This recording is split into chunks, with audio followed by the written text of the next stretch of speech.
Cuba es un país que ha estado inmerso en situaciones políticas muy controversiales y que, durante más de 6 décadas, ha sido gobernado bajo el mando de los Castro. Varias generaciones de cubanos han convivido con la represión, la falta de libertades y la violación de los derechos humanos. Solo unos pocos tienen acceso a privilegios, productos y servicios negados al resto de la población. Pero actualmente, sin los Castro en el poder, ¿cómo ha evolucionado Cuba? Hoy, en Paseos Extraordinarios, exploraremos la situación que enfrentan los cubanos con su gobierno actual.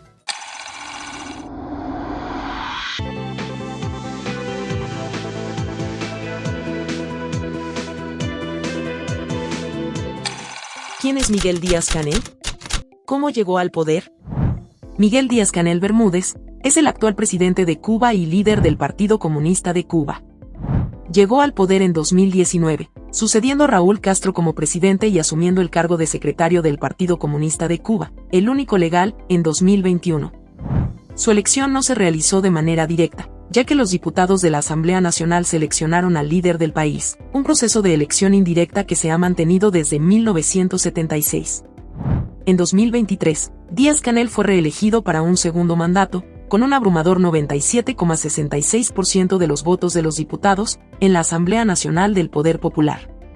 A pesar de ser el primer gobernante cubano en más de medio siglo sin el apellido Castro, Díaz-Canel ha mantenido su lealtad al partido y ha buscado una apertura gradual del país sin renunciar al sistema comunista, tratando de actualizar la revolución cubana mediante la innovación y la gestión basada en la ciencia.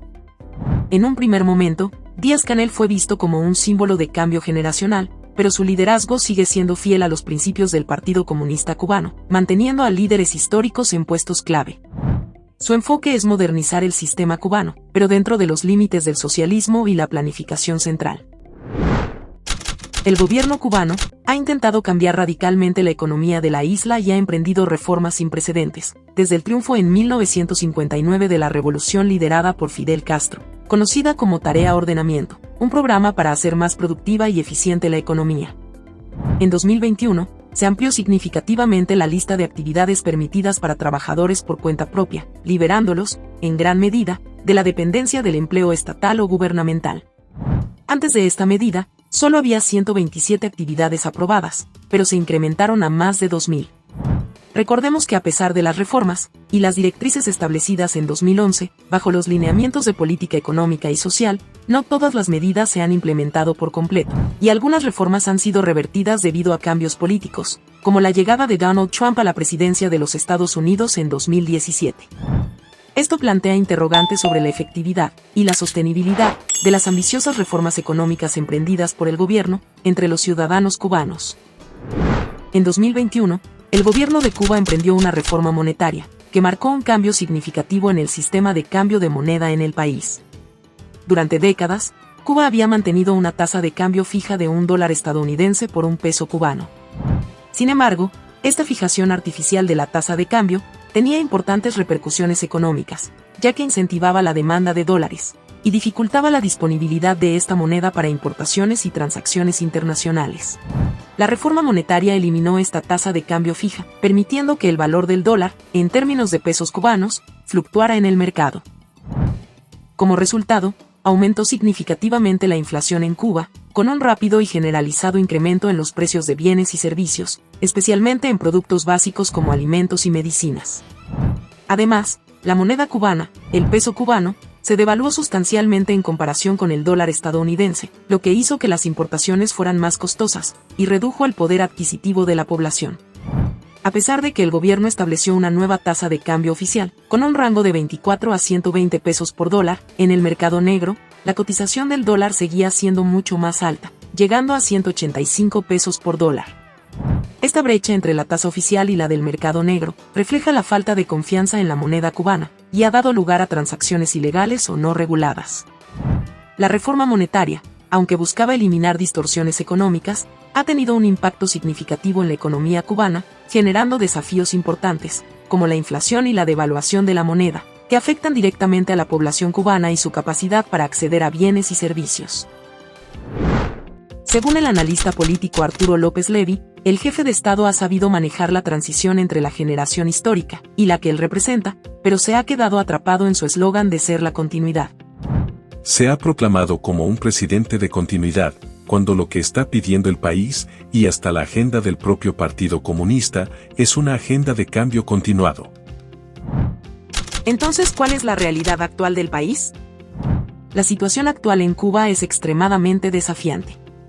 De hecho, el país enfrenta su peor crisis económica de las últimas 3 décadas. Díaz-Canel atribuye esta crisis cubana a la política de máxima presión aplicada por Estados Unidos, que incluye sanciones y restricciones, que han impactado significativamente en la economía cubana, al limitar los viajes, las remesas y sancionar el transporte de crudo.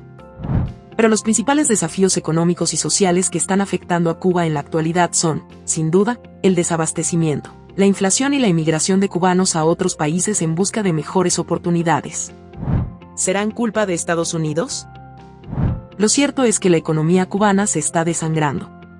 El índice de precios se incrementó 70% en 2021 y 40% en 2022, según cifras oficiales, pero analistas han revelado que habría llegado a los 3 dígitos. Entre abril de 2022 y abril de 2023, la inflación fue de 45,4%, siendo los alimentos el componente que más ha contribuido en este incremento, con un 70%. Con la reducción de la libreta de racionamiento, los suministros de gasolina, comida, medicamentos y otros artículos básicos se han vuelto escasos y más costosos. Esto ha llevado a que las personas tengan que hacer largas filas para adquirirlos. También la escasez de electricidad con apagones frecuentes contribuyen a la dificultad de la vida cotidiana en Cuba. El mandatario ha expresado su preocupación por la alta migración de cubanos hacia Estados Unidos y ha enfatizado la importancia de mantener una relación cercana con la diáspora cubana. Según datos de Estados Unidos, en 2022 cerca de 300.000 cubanos entraron ilegalmente a su territorio por la frontera mexicana. A pesar de las dificultades, Díaz-Canel defiende la continuidad de la revolución y su compromiso con la justicia y el bienestar del pueblo cubano, aunque reconoce la insatisfacción por no poder abordar de manera más eficiente los problemas actuales. Canel afirmó lo siguiente, durante una reciente entrevista en La Habana, con el canal de televisión panárabe, Al Mayadeen. Me siento insatisfecho por no haber podido promover un conjunto de acciones que fueran más eficientes y efectivas en la solución de esos problemas. No podemos formar parte de la politización de la migración cubana que defiende nuestro enemigo, sino establecer una relación cercana con la emigración cubana, ya que su patria los respeta. Aquellos de nosotros que estamos aquí resistiendo y construyendo, contamos con el apoyo de esos cubanos, pero no con aquellos que han comprometido su lealtad. La revolución es el medio, el camino para lograr la máxima justicia y bienestar posible. ¿Qué opinas de estas palabras del presidente cubano? Con ellas, hemos llegado al final de nuestro paseo extraordinario de hoy. Si te gustó, regálanos un like y suscríbete al canal, para no perderte más contenido como este. Hasta la próxima.